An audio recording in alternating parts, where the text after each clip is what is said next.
स्वागत करता हूँ आपका आपके ही चैनल कुछ डरावने पल में।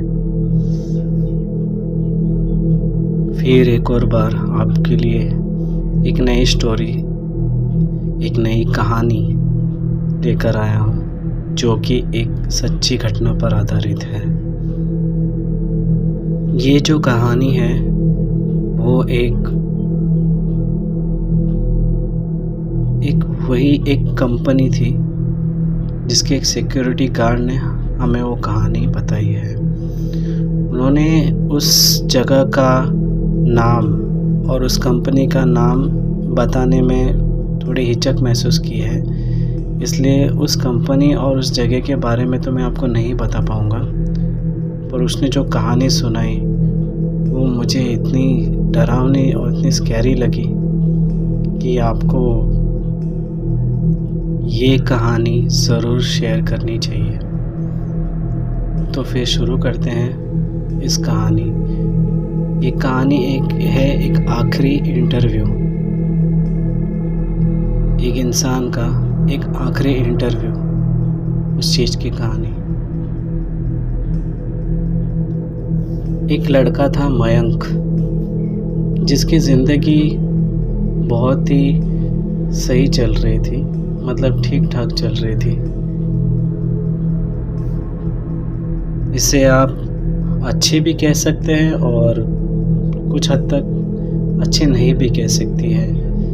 मतलब ये है कि उसका जॉब तो ठीक ठाक चल रहा था, पर उसका जो बॉस था, जैसे कि हर किसी का होता है, उसका भी काफ़ी ख़राब था। वो गलतियाँ बर्दाश्त नहीं कर सकता था। उस मयंक को उसे काफ़ी इनसिक्योरिटी महसूस होती थी यहाँ पे काम करने में, कि कभी न कभी कुछ मुझसे गलती हो गई, जो कि इंसानों से होती ही है। अगर कुछ भी गलत हो गया तो ये मुझे उस वक्त काम से निकाल देगा या मुझे रखेगा नहीं। तो मयंक ने सोचा कि मुझे कुछ और भी ट्राई करते रहना पड़ेगा किसी और जगह पे, क्योंकि इस नौकरी के भरोसे तो मैं नहीं रह सकता। वो रोज़ अपने बॉस की डांट सुन के एकदम तंग हो गया था। उसकी जॉब पे काफ़ी प्रेशर रहता था और सैलरी भी इतनी कुछ खास नहीं थी। ये आपको बता देता हूँ कि ये जो कहानी मुंबई शहर की ही है। तो मुंबई जैसे शहर में सरवाइव करना काफ़ी मुश्किल है अगर सैलरी कम हो तो। इसके घर खर्चे भी काफ़ी ज़्यादा थे। ये अकेला तो था नहीं, इसके गांव में सब कुछ इसी पे डिपेंड था। वो चाहता था कि मुझे कुछ ऐसी नौकरी मिल जाए जिससे कि मेरी लाइफ सेट हो जाए, या फिर मैं कुछ पार्ट टाइम अपने काम के बाद कुछ करूं जिससे मेरी इनकम भी ठीक ठाक हो जाए। अब वो अपने जॉब से काफ़ी तंग आ चुका था, तो उसने ढूंढना शुरू किया काम कि मतलब इश्तिहार देखना चालू किया, उसमें कुछ जॉब अपॉर्चुनिटीज़ है या नहीं। एक दिन जब वो एक इश्तिहार देख रहा था तो उसमें उसने देखा कि एक आईटी कंपनी है जिसमें एक अपॉर्चुनिटी अच्छी दिख रही है। वहाँ का पैकेज भी काफ़ी अच्छा लग रहा है। उसने वो एड्रेस देखा, फ़ोन नंबर देखा। उस एड्रेस में वो एक कुछ इंडस्ट्रियल इस्टेट जैसी जगह थी जहाँ पे ऑफिस वगैरह हुए करते हैं। उसने उस कंपनी में कॉल किया तो वहाँ से एक कोई मैडम करके थी, उन्होंने फ़ोन उठाया, किसी लड़की ने। तो उन्होंने जॉब के लिए पूछा कि कोई वैकेंसी वगैरह है। तो उसने कहा हाँ बिल्कुल है, आ सकते हो आप, वैकेंसी हमारे यहाँ पे अवेलेबल है। तो उसने कहा कि मुझे कब आना होगा, कुछ टाइम दे दीजिए, आपका टाइमिंग क्या है, तो वो हिसाब से मैं वहाँ पे इंटरव्यू देने आता हूँ। तो उस लड़की ने कहा कि आपका जो इंटरव्यू है वो नाइट में होगा, जो कि रात के 10 बजे के बाद। मयंक को थोड़ा अटपटा सा लगा कि रात के 10 बजे के बाद कौन सा इंटरव्यू होता है। थोड़ा उसे अजीब तो महसूस हुआ, पर अच्छा पैकेज और अपनी ज़िंदगी से तंग या अपॉर्चुनिटी वो खोना नहीं चाहता था। इसलिए उसने रात को 10 बजे जाने का फ़ैसला किया कि उसने कहा कि ठीक है मैं रात को 10 बजे के बाद आज मैं इंटरव्यू देने आपको ज़रूर आऊँगा। वो सुबह काम पे चला गया और अपनी काम ख़त्म करके वो बस रोज़ की तरह वही बॉस की डांट ये सब सुन के घर पर आया। पर उसे एक मन में खुशी भी थी कि मुझे एक अच्छा सा जॉब लगने वाला है, बस इस इंटरव्यू को मैं क्लियर कर दूँ। रात का है तो क्या हो गया, हो सकता है कि ये शायद 24 घंटा खुला रहता होगा। इसमें शायद नाइट शिफ्ट भी होती होगी, और नाइट शिफ्ट मुझे मिल जाए तो मैं मॉर्निंग ये दोनों कर लूँगा। और अगर मुझे नाइट वाला पसंद आ जाता है तो फिर हो सकता है कि मैं मॉर्निंग की जॉब छोड़ दूँ और नाइट में ही काम करूँ। वैसे भी मैं अकेला ही हूँ, मेरी फैमिली तो यहाँ पे है नहीं। तो उसे एक अच्छी अपॉर्चुनिटी लग रही थी, तो वहाँ पे वो इंटरव्यू देने चला गया। रात के 9 बजे वो घर से निकला और उस जगह पर वो पहुँचा। जब वो वहाँ पे पहुँचा तो मयंक ये सोचने लगा कि बिल्डिंग तो है, बहुत पुरानी है, पर वो जानता था कि इंडस्ट्रियल एस्टेट इसी तरह के होते हैं, शायद अंदर एक अच्छा सा ऑफिस होगा ज़रूर। तो वहाँ पर पहुँचा, उसने गेट खोला और गार्ड से पूछा कि यहाँ पे इंटरव्यू है आईटी कंपनी का, ये कंपनी का नाम है,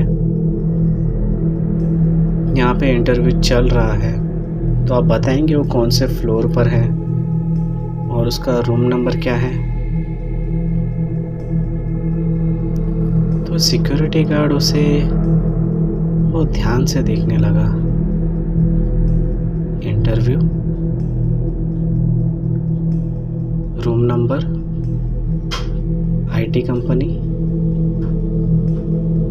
उसने कहा कि यहाँ पे तो ऐसा कुछ इंटरव्यू नहीं चल रहा है, यहाँ पे तो ऐसा कुछ मैंने नहीं देखा है कि यहाँ पे नाइट में इंटरव्यू।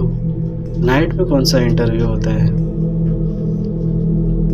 मयंक सोचा कि नहीं, आज ही मैंने यहाँ पे इश्तिहार में देखा था, ये देख कि यहाँ पे इंटरव्यू है 10 बजे के बाद। मैंने उन्हें कॉल भी किया तो उन्होंने रात को मुझे इंटरव्यू के लिए कहा गया। उस गार्ड ने कहा कि पता नहीं सर, आप किस इंटरव्यू की बात कर रहे हैं। हो सकता है कि कुछ कंपनियां ऊपर खुली हुई है, शायद हो सकता है, पर इंटरव्यू इसका कोई आइडिया नहीं। आप एक काम कीजिए, आपने जो एड्रेस वहाँ से जो बताया गया था, जो रूम नंबर बताया गया था, उसी में चले जाइए। उसने कहा ठीक है। उसे मयंक को लगा कि शायद वो नया होगा सिक्योरिटी, जिसे पता नहीं होगा कुछ, कहाँ वो सब कंपनी के धंधे वंदे सब अपने सर पे टेंशन लेके बैठा रहे। तो चला गया। जैसे अंदर घुसा, बिल्डिंग काफ़ी पुरानी लग रही थी, खंडर जैसी। तो चौथी मंजिल पर गया, लिफ्ट में चढ़ा। चौथी मंजिल के लिए उसने बटन दबाई और चौथी मंजिल पे वो पहुंच गया। और जैसे उसने वहाँ पे जाली खोलकर, लिफ्ट का दरवाज़ा खोलकर वो बाहर आया तो आगे कुछ दिख ही नहीं रहा था, हल्की हल्की सी रोशनी थी। उसने थोड़ा अंदर जाने की कोशिश की तो उसे एक दरवाज़ा दिखाई दिया जिसमें लिखा था HR मीरा। उसने दरवाज़ा खटखटाया और अंदर से आवाज़ आई एक लड़की की। उसने कहा, आ जाओ अंदर। मयंक ने कहा, क्या मैं आ सकता हूँ? तो उसने कहा, आ जाओ। वो उस कुर्सी पर बैठा। उसके सामने जो बैठी थी उसने फॉर्मल कपड़े पहने हुए थे। कमरे में रोशनी काफ़ी कम थी और जो रोशनी जो आ रही थी वो उसके एक चेहरे की तरफ आ रही थी और वो आंखें झुकाकर बैठी हुई थी। हल्की आंखों से ऐसा लग रहा था जैसे कि वो नींद में है। मयंक ने कहा, गुड मॉर्निंग।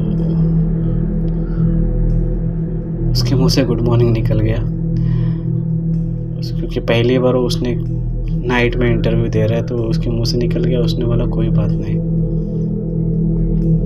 उसने कहा, हेलो मैडम, मुझे नौकरी की ज़रूरत है। तो उसने कहा, वो सब तो ठीक है, पर आपको आने में इतनी देरी क्यों हो गई? आप लेट हो। उसने कहा, मैडम, आपने जो टाइम बोलने ही जा रहा था उसी समय उसने उसकी बात काट दी और बोली, आप लेट हो, आपको लेट नहीं आना चाहिए था, आपने लेट आकर गलती कर दी। उसने कहा, मैडम, मैं तो टाइम पर आया हूँ। आपने जिस टाइम पे लिखा था 10 बजे, मैं तो 9:45 बजे आ गया हूँ, तो आप ऐसा क्यों कह रहे हैं कि मैं टाइम पे नहीं हूँ? उस लड़की ने कहा, नहीं, आप लेट आए हो, जो कि सही नहीं है, इसकी सज़ा तो आपको मिलेगी।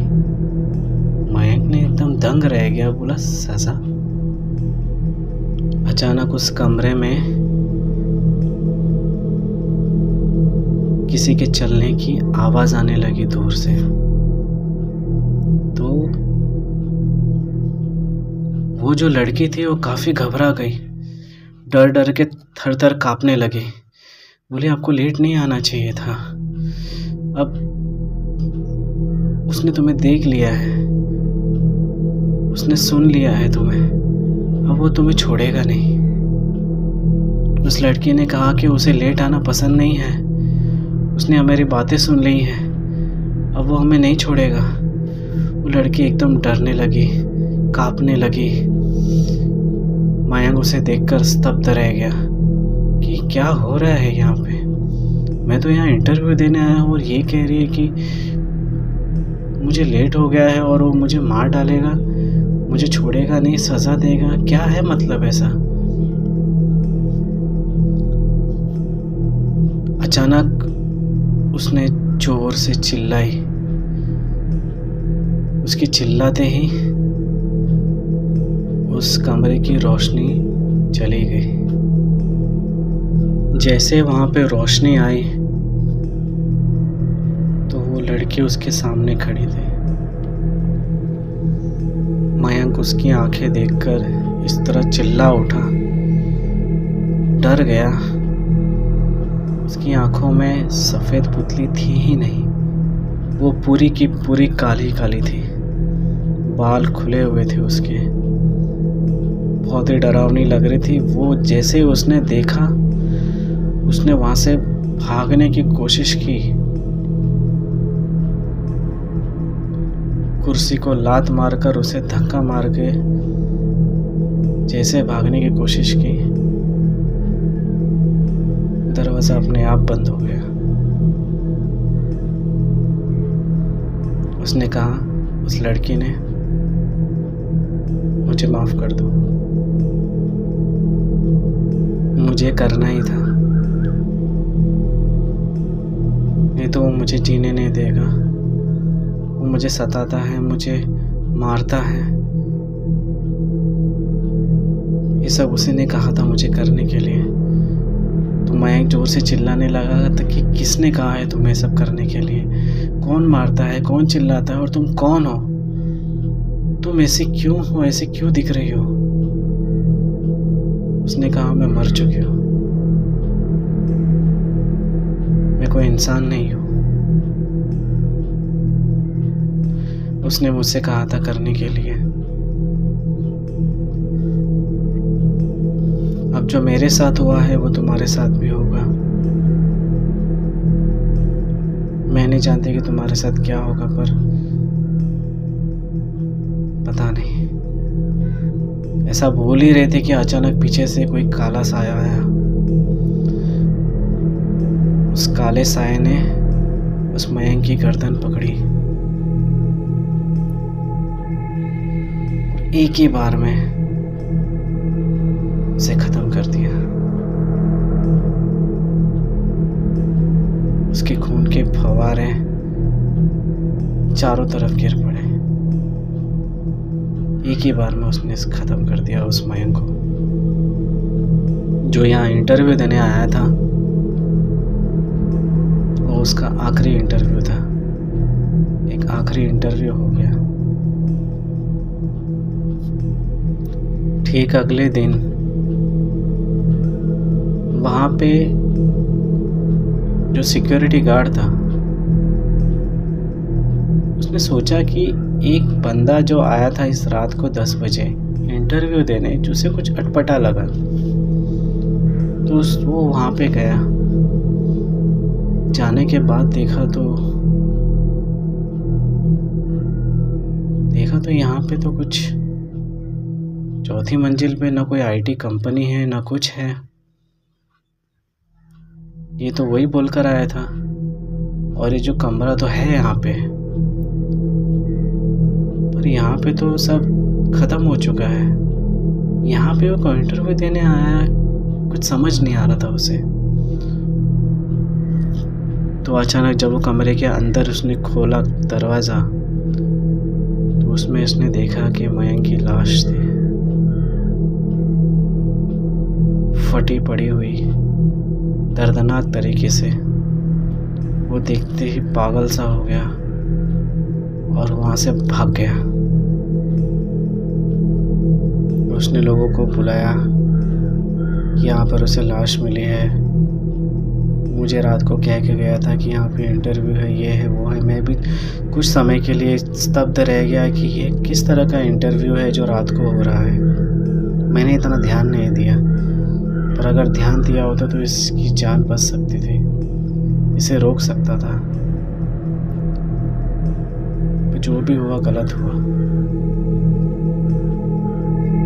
कुछ दिनों के बाद फिर वो एक सुबह हुई। उस हादसे को गुजरे हुए 1 हफ्ते हो चुके थे।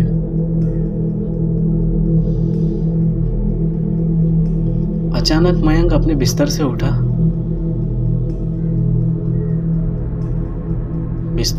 और अपनी सर को पकड़ के बैठ गया। ये किस तरह का सपना था? मैं आज इंटरव्यू देने के लिए नाइट में जाने वाला था और इस तरह के सपने मुझे क्यों आए?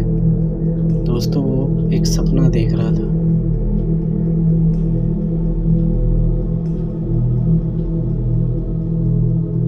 उसने सोचा कि लगता है मैंने कुछ ज़्यादा ही स्ट्रेस ले लिया, जिस वजह से मुझे इस तरह के सपने आए, कि ऐसा मेरे साथ हुआ ऐसे सपने में। शायद मैंने सोचा था कि रात का इंटरव्यू है, या ऐसा हो सकता है। मैंने ज़्यादा ही कुछ सोच लिया, जिस वजह से मुझे इस तरह के सपने आए कि मुझे मार दिया गया है, ये है वो है। क्यों ना कोशिश, फिर भी एक बार मैं देखना चाहता हूँ इस एड्रेस को। एक बार कंप्यूटर में गूगल पे सर्च मार के देखते हैं कि किस वाकई में यहाँ पे कोई कंपनी आईटी है या ऐसा कुछ है यहाँ पे।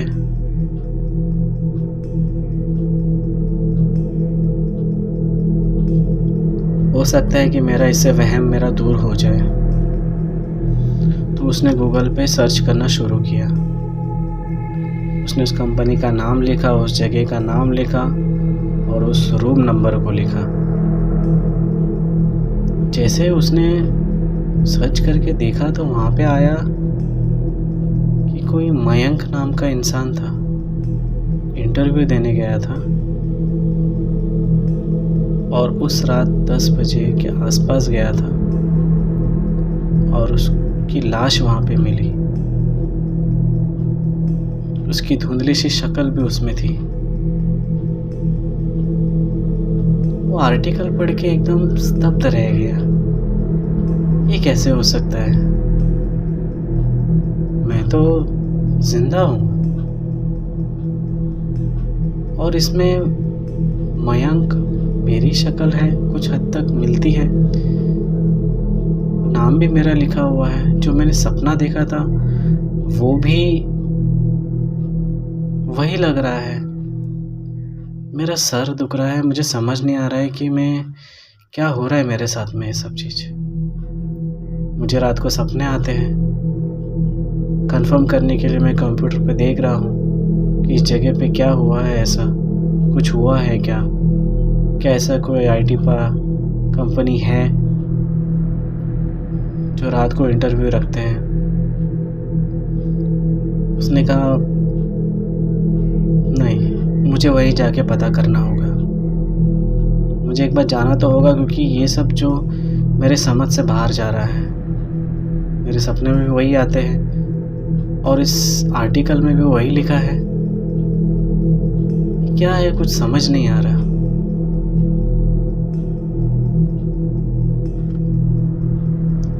वो वहीं पर भाग भाग कर उस एड्रेस पर पहुंचा। पहुंचते उसने देखा कि ये तो वही सिक्योरिटी गार्ड है, इसी से पूछता हूँ।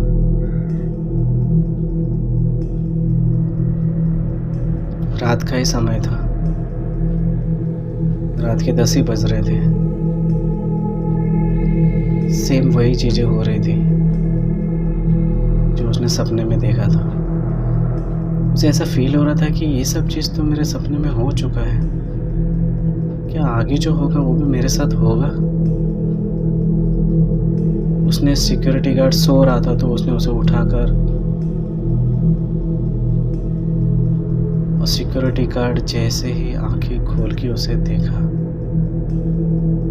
वो दंग रह गया। उसे देखते हुए वहां से भाग गया। इतनी तेजी से भागा है, चिल्ला चिल्ला कर। वो सोचने लगा कि आखिर ये भागा क्यों मुझे देख के।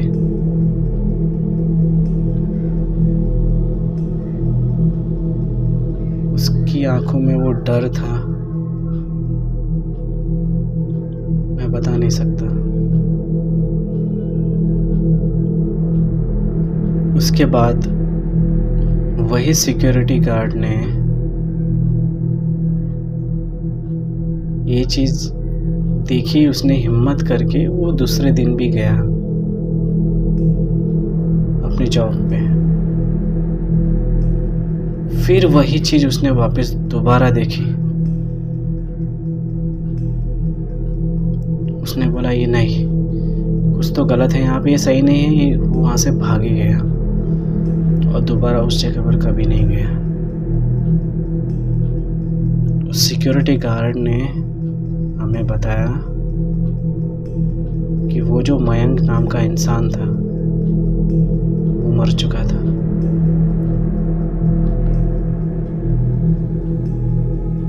और जो रात को बार बार उसे आके पूछ रहा था 10 बजे, वो कोई नहीं, उसकी आत्मा थी जो कि भटक रही थी। वो रोज रात वहां पे आती थी, उसी समय उसी जगह पर जाती थी और वो उसका रोज का हो गया था। लोग उसे रोज महसूस करने लगे थे वहां पे कि कोई तो उस जगह पे आता है रात के समय पे और वो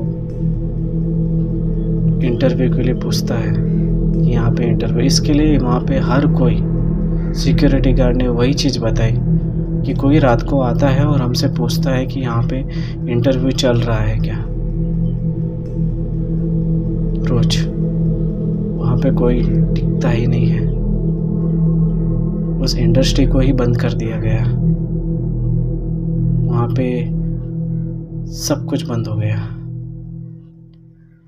वो मयंक मर चुका था, बस उसकी आत्मा वहाँ भटकती थी। पूरी सुन के तो दोस्तों मैं तो काफ़ी दंग रह गया। अब आप बताइए, इसे कहते हैं सडन डेथ, कि इंसान को पता ही नहीं रहता है कि वो मर चुका है और वो उसी चक्कर में घूमता रहता है, उसे पता ही नहीं चलता है कि वो मर चुका है। हो सकता है शायद उसे पता ही ना चले। ये तब तक चलता रहता है कि जब तक उसे इस बात को महसूस ना हो जाए कि वो मर चुका है। सडन डेथ आत्मा को नहीं समझ आता। ये सब तो सुना भी था, पर एक दिन मैंने देख भी लिया। सिक्योरिटी गार्ड ने जो बताया वो सच निकला। उसकी काफ़ी स्टोरी मुझे काफ़ी स्कैरी लगी, जो मुझे आपसे शेयर करनी थी। अगर आपको ये स्टोरी अच्छी लगी तो प्लीज़ इस पे सब्सक्राइब करके ही जाना। अगर आप इस चैनल पे नए हो प्लीज़ सब्सक्राइब कर दीजिएगा। आपको ऐसी स्टोरी रियल ज़रूर आपको मिलेगी। अगर आप लाइक और सब्सक्राइब कर देंगे तो मुझे भी एक मोटिवेशन रहेगा इस स्टोरियों को ढूंढने का और आप तक पहुंचाने का। ये चैनल ही है रियल स्टोरी का। थोड़ा वक्त लगता है पर मैं इसे लेकर आता हूँ। अगर आपके पास भी ऐसी कोई स्टोरी है जो आप बताना चाहते हैं तो मैंने डिस्क्रिप्शन में अपना ईमेल और अपना फ़ोन नंबर, व्हाट्सएप नंबर सब दिया हुआ है। आप उसमें अपनी कहानी को शेयर कर सकते हैं, तो मैं आपकी इस कहानी को इस चैनल पे ज़रूर रखूँगा ताकि लोगों को पता चले कि ये सब भी होता है। तो आपको अगर ये स्टोरी अच्छी लगी तो प्लीज़ इसे लाइक कर दीजिए, सब्सक्राइब कर दीजिए। खैरियत रहे।